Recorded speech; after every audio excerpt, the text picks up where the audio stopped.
Krishna Krishna Krishna Hare Hare Hare Ram Ram Ram Hare Hare Hare Krishna Krishna Krishna Hare Hare। পৃথিবীতে আছে যত নগরাদি গ্রাম, সর্বত্র প্রচার হইবে মোর নাম। 500 বছর পূর্বে পরমেশ্বর ভগবান শ্রীকৃষ্ণ চৈতন্য মহাপ্রভু এই ভবিষ্যদ্বাণী করেছেন, সমগ্র বিশ্বে তার এই পরম মঙ্গলময় হরিনাম প্রচারিত হবে। সাধারণ মানুষ যখন এই বাণীর সত্যতা নিয়ে দ্বিধান্বিত ছিল, তখন গৌড়ীয় ধারার বৈষ্ণব শ্রীল ভক্তিবিনোদ ঠাকুর আকুতি প্রকাশ করেছিলেন, কবে সারা বিশ্বের সকল মানুষ, এমনকি পাশ্চাত্য দেশীয়রা পর্যন্ত হরিনামের প্লাবনে মুখরিত হবে। তারই পরম্পরায় গৌড়ীয় সিংহপুরুষ খ্যাত ভক্তি সিদ্ধান্ত সরস্বতী ঠাকুর ভারতভূমির সর্বত্র হরিনাম প্রচার করেন এবং 64টি গৌড়ীয় মঠ প্রতিষ্ঠা করেন। ভক্তি সিদ্ধান্ত সরস্বতী ঠাকুর তার এক প্রিয় শিষ্যকে বিশেষভাবে সমগ্র বিশ্বে ইংরেজি ভাষায় কৃষ্ণ ভাবনামৃত প্রচার করার নির্দেশ দিলেন। তিনি হলেন শ্রী গুরু বাধ্যগত কৃষ্ণ কৃপা শ্রীমূর্তি শ্রীল অভয়চরণারবিন্দ ভক্তিবেদান্ত স্বামী প্রভুপাদ।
তেরোই আগস্ট শুক্রবার ভারতের কলকাতা থেকে যাত্রা শুরু করার ৩৫ দিন পর ১৭ই সেপ্টেম্বর সকাল ৫টার সময় জলদূত জাহাজ আমেরিকার বোস্টন শহরের কমনওয়েলথ জেটিতে প্রবেশ করল এবং রচিত হল পরমেশ্বর ভগবান শ্রীকৃষ্ণের বাণী সমগ্র বিশ্বে প্রচার করার সূচনালগ্ন।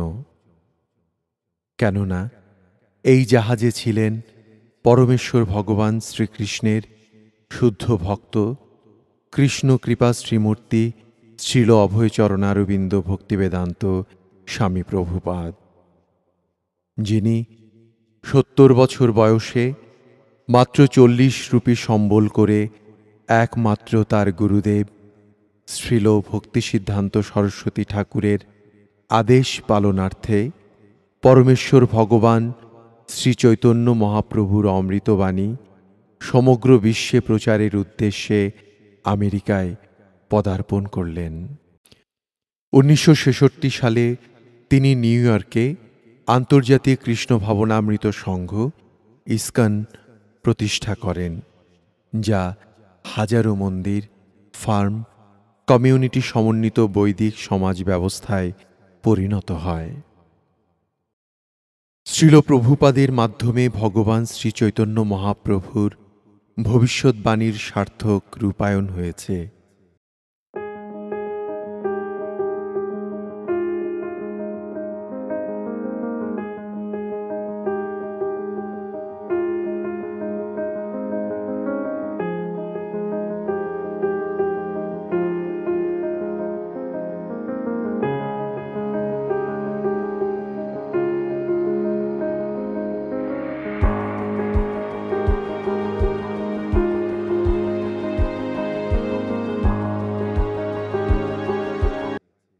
তারও আগে 40-এর দশকে যখন শ্রীল প্রভুপাদ তার ব্যাক টু গডহেড প্রচারে একাকী অক্লান্ত সংগ্রাম করছিলেন, ঠিক সেই সময় 1945 সালের 17 সেপ্টেম্বর প্রভুপাদকে প্রচারে সহায়তা করতেই আবির্ভূত হলেন তারই এক সেনাপতি ভক্ত শ্রীমৎ ভক্তিচারু স্বামী গুরু মহারাজ।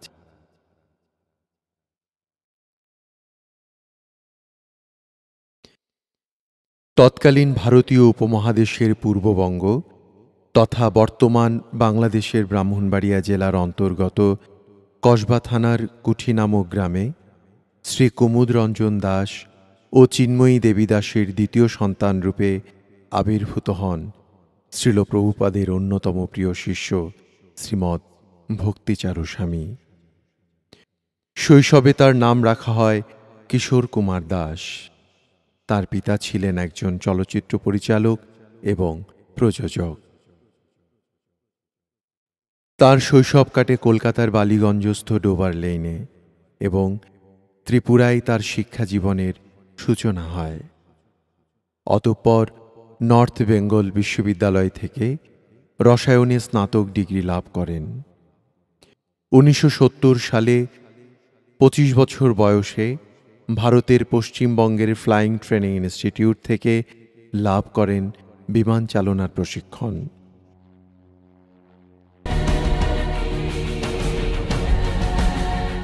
ঠিক ওই বছরই প্রযুক্তিবিদ্যায় উচ্চতর শিক্ষা লাভ করার জন্য জার্মানিতে গমন করেন। 1970 সালে জার্মানির হ্যামবুর্গে প্রথম ইসকন ভক্তদের সংস্পর্শে আসেন শ্রী ভক্তিচারু স্বামী। সেবার তিনি ভক্তদেরকে হরে কৃষ্ণ সংকীর্তন করতে দেখেন এবং তাদের কাছ থেকে একটি ব্যাক টু গডহেড ম্যাগাজিনও সংগ্রহ করেন। এরপর বেশ কয়েকবার তিনি ইসকন মন্দিরেও যাতায়াত করেন। পারমার্থিক ভাবধারার সংস্পর্শে এসে একসময় জার্মানিতে থাকা অবস্থায় গুরু মহারাজ উপলব্ধি করলেন যে এই জাগতিক জীবন তার জন্য নয়।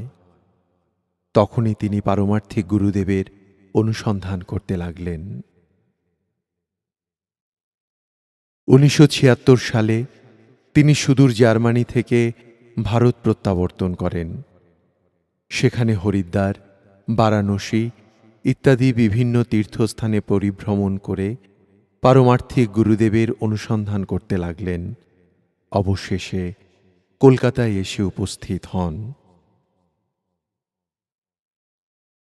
কলকাতা মন্দির পরিদর্শনে গেলে তিনি শ্রীল প্রভুপাদ কর্তৃক তাৎপর্যকৃত ইংরেজি নেকটার অফ ডিভোশন তথা ভক্তির রসামৃত সিন্ধু গ্রন্থটি সংগ্রহ করেন। গ্রন্থটি অধ্যয়নের প্রারম্ভকাল থেকে তিনি উপলব্ধি করলেন যে তিনি এতদিন এই পথটিরই অনুসন্ধান করছিলেন। অতঃপর দ্বিতীয় রাত্রিতে শ্রীল প্রভুপাদকে ব্যাসাসনে উপবিষ্ট অবস্থায় স্বপ্নে দর্শন লাভ করলেন। তার হৃদয় আনন্দে পূর্ণ হল। তিনি তৎক্ষণাৎ শ্রীল প্রভুপাদকে গুরুরূপে বরণ করার জন্য মন স্থির করলেন। কিছুদিন পর ওই বছরেই শ্রীধাম মায়াপুরে যোগদান করলেন। শ্রীধাম মায়াপুরে পদ্মভবনের নির্মাণ কাজে সেবারত থাকা অবস্থায়ও তিনি দেবানন্দ গৌড়ীয় মঠের পাঠাগার থেকে শ্রীল প্রভুপাদের 1948 সাল থেকে 1951 সাল পর্যন্ত বিবিধ প্রবন্ধ উদ্ধার করেন। সেই প্রবন্ধগুলো সন্নিবেশ করে ভগবানের কথা, ভক্তি কথা ও জ্ঞান কথা নামক গ্রন্থ ছাপানো এবং ইংরেজি ব্যাক টু গডহেড এর বাংলা সংস্করণ ভগবত দর্শন ছাপানো শুরু করেন। এরপর 1977 সালের জানুয়ারি মাসে এলাহাবাদে কুম্ভমেলায় তিনি শ্রীল প্রভুপাদের প্রথম সাক্ষাৎ দর্শন লাভ করেন। এরপর কুম্ভমেলা থেকে ট্রেনে কলকাতা যাওয়ার প্রাক্কালে শ্রীল প্রভুপাদের ব্যক্তিগত সাহচর্য পেলেন এবং প্রথম সাক্ষাতেই শ্রীল প্রভুপাদ তাকে উপদেশ দিয়ে বললেন, তুমি আমার গ্রন্থগুলো বঙ্গানুবাদ করো। এভাবেই তিনি শ্রীল প্রভুপাদের গ্রন্থাবলী বঙ্গানুবাদ করার সেবা লাভ করেন। শ্রীল প্রভুপাদ 1977 সালের গৌর পূর্ণিমা উৎসবে অত্যন্ত বিরলজনকভাবে তাকে প্রথম ও দ্বিতীয় দীক্ষা একসাথে প্রদান করলেন। দীক্ষাকালে নাম হল ক্ষীরচোরা গোপীনাথ দাস। এর 3 মাস পর একই বছর বৃন্দাবনে শ্রী জগন্নাথ দেবের স্নানযাত্রার সময় শ্রীল প্রভুপাদ তাকে সন্ন্যাস দীক্ষা দান করেন। নাম রাখলেন ভক্তিচারু স্বামী। শ্রীল প্রভুপাদ তাকে ব্যক্তিগত সেবক এবং বাংলা ও হিন্দি বিষয়ক সচিব রূপে দায়িত্বভার অর্পণ করলেন। একই সাথে শ্রীল প্রভুপাদের রন্ধন সেবা, গ্রন্থ প্রকাশনা ও শ্রীল প্রভুপাদের ব্যক্তিগত সেবায় যুক্ত হলেন। 1987 সালে শ্রীমদ্ ভক্তিচারু স্বামী গুরু মহারাজ ইসকন গভর্নিং বডি কমিশন বা ইসকন জিভিসি মণ্ডলীর সদস্য পদ লাভ করেন এবং 1989-90 সনে জিভিসির চেয়ারম্যান নির্বাচিত হন। তিনি 1988 সাল থেকে দীক্ষাদান শুরু করেন। শ্রীল প্রভুপাদের নির্দেশ অনুসরণে বাংলায় অনুবাদ করেন 50টিরও বেশি গ্রন্থ, যার মধ্যে রয়েছে শ্রীমদ্ ভগবদ্ গীতা যথাযথ, শ্রীমদ্ ভাগবত সহ নানা গ্রন্থাবলী। শ্রীল প্রভুপাদের মহিমা ও অবদান জগৎবাসীর কাছে সম্পূর্ণরূপে ব্যক্ত করার জন্য তিনি 1996 সালে শ্রীল প্রভুপাদের জন্মশতবার্ষিকী উপলক্ষে শ্রীল প্রভুপাদের জীবনী অবলম্বনে 104 পর্বের টিভি মেগা সিরিয়াল অভয়চরণ প্রযোজনা ও পরিচালনার কাজ শুরু করেন। 2000 সালের মার্চে ভারতীয় দূরদর্শন চ্যানেলে এটি প্রথম প্রচারিত হলে তৎকালীন সময়ে টিভি রেটিংয়ে ব্যাপক জনপ্রিয়তা লাভ করে। পরবর্তীতে সারা বিশ্বে বিভিন্ন ভাষায় এটি প্রচারিত হয়। মহান আচার্যদের বেশ কিছু ভজন কীর্তন তাঁর অপূর্ব কণ্ঠে অডিও ভিডিও আকারে প্রকাশিত হয়েছে। ভগবান শ্রীকৃষ্ণের গুরুদেব সান্দীপনী মুনির আশ্রম খ্যাত মধ্যপ্রদেশের উজ্জয়িনীর পূর্ণ তীর্থভূমিতে তিনি ইসকন মন্দির প্রতিষ্ঠা করার কার্যক্রম শুরু করেন 2005 সালে। অত্যন্ত আশ্চর্যজনকভাবে মাত্র 10 মাস 20 দিনের মধ্যে এই বিশাল নির্মাণ কাজ সম্পন্ন হয়। 2012 সালে সম্পূর্ণ সৌরবিদ্যুৎ চালিত মন্দির হিসেবে প্রতিষ্ঠিত হয় ইসকন উজ্জয়িনী শ্রী শ্রী মদন মোহন মন্দির।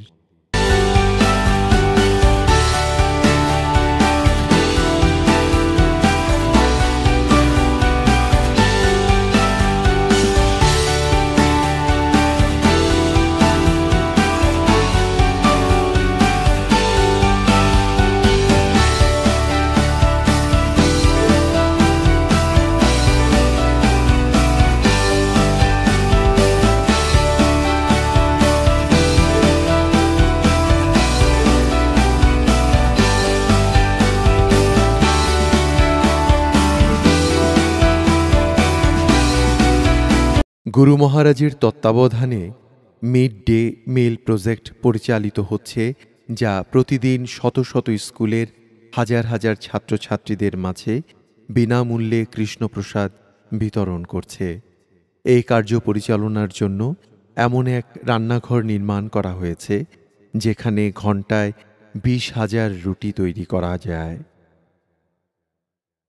এছাড়াও গুরু মহারাজ আরও বহু প্রজেক্ট অবদান রেখে চলেছেন।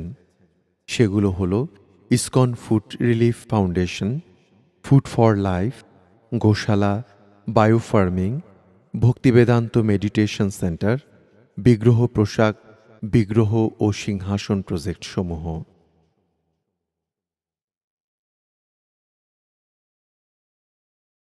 উনিশশো 97 সালে ভক্তিবেদান্ত ইনস্টিটিউট কর্তৃক আয়োজিত বিশ্বের বড় বড় বিজ্ঞানী ও ধর্মীয় নেতাদের এক আলোচিত সম্মেলন অনুষ্ঠিত হয়, যার নাম ছিল world Congress 97 synthesis of science and religion.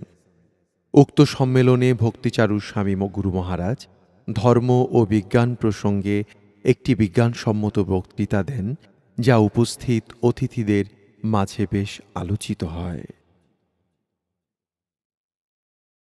অদ্ভুত মন্দির এক হইবে প্রকাশ, গৌরাঙ্গের নিত্য সেবা হইবে বিকাশ। মায়াপুরে এই অদ্ভুত মন্দির বৈদিক প্ল্যানেটেরিয়ামের স্থাপত্য নির্মাণে গুরু মহারাজ অক্লান্ত পরিশ্রম করে যাচ্ছেন। মন্দির নির্মাণ কৌশল সম্পর্কে ধারণার জন্য পরিদর্শন করেছেন বিশ্বের বিভিন্ন বিখ্যাত স্থাপত্য নিদর্শন। গুরু মহারাজ ইস্কন শিক্ষা কার্যক্রমেও অনবদ্য অবদান রেখে চলেছেন। বৈষ্ণব প্রশিক্ষণ, শিক্ষা ও বৈষ্ণব দর্শন সম্বন্ধে গুরু মহারাজের প্রাজ্ঞতা ও প্রাঞ্জল উপস্থাপনা সকলকে কৃষ্ণ ভাবনামৃত অনুসরণে অনুপ্রাণিত করছে। 2008 সালের 13 December United States federation for Middle East peace নামক জাতিসংঘের একটি অঙ্গ প্রতিষ্ঠানের উদ্যোগে জাতিসংঘের সদর দপ্তর নিউ ইয়র্কে পারমার্থিকতা এবং চেতনা শীর্ষক এক আলোচনা সভায় সহ পৃষ্ঠপোষক হিসেবে শ্রীমদ্ ভক্তিচারু স্বামী গুরু মহারাজ যোগদান করেন।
শ্রীল প্রভুপাদের অভিলাষ পূরণার্থে গুরু মহারাজ সমগ্র বিশ্বব্যাপী অক্লান্তভাবে ভ্রমণ করে কৃষ্ণ ভাবনামৃত প্রচার করে চলেছেন। গুরু মহারাজের দিব্য বৈষ্ণবীয় গুণাবলীর কারণে ভক্ত সমাজে তিনি খুবই শ্রদ্ধেয়। শ্রীল প্রভুপাদের কাছ থেকে যেদিন দীক্ষা গ্রহণ করেছিলেন, সেদিনই তিনি দক্ষিণাস্বরূপ তার সমগ্র জীবন শ্রীল প্রভুপাদের পাদপদ্মে শাশ্বতভাবে সমর্পণ করেন। কারণ তিনি বিশ্বাস করেন তার পরম আরাধ্য গুরুদেব স্বয়ং তার রক্ষাকর্তা। আজকে তিনি যে অবস্থানে আছেন তা কেবলমাত্র শ্রীল প্রভুপাদেরই অপরিসীম কৃপা। আর যা কিছু করবেন তাও শ্রীল প্রভুপাদের শিক্ষার উপর নির্ভর করেই করবেন, কেননা তিনি তার পরম পূজ্য গুরুদেব শ্রীল প্রভুপাদ গত প্রাণ। আমি একটা স্বপ্ন দেখি, সেই স্বপ্নে শ্রীল প্রভুপাদকে দর্শন করি। শ্রীল প্রভুপাদ আর ব্যাসাসনে বসে আছেন। আমার সেটা দেখে মনে হয়েছিল প্রভুপাদ একটা সিংহাসনে বসে আছেন, আর প্রভুপাদের চারদিকে একটা অপূর্ব জ্যোতি। সেই জ্যোতির্ময়, সেই প্রচণ্ড আলোকের জ্যোতির মাধ্যমে মধ্যে শ্রীল প্রভুপাদ বসে আছে। তো সেটি দেখেই, প্রভুপাদকে ওইভাবে দর্শন করেই আমার মনে একটা অপূর্ব ভাবনার উদয় হয়েছিল যে আমি অবশেষে আমার গুরুদেবকে খুঁজে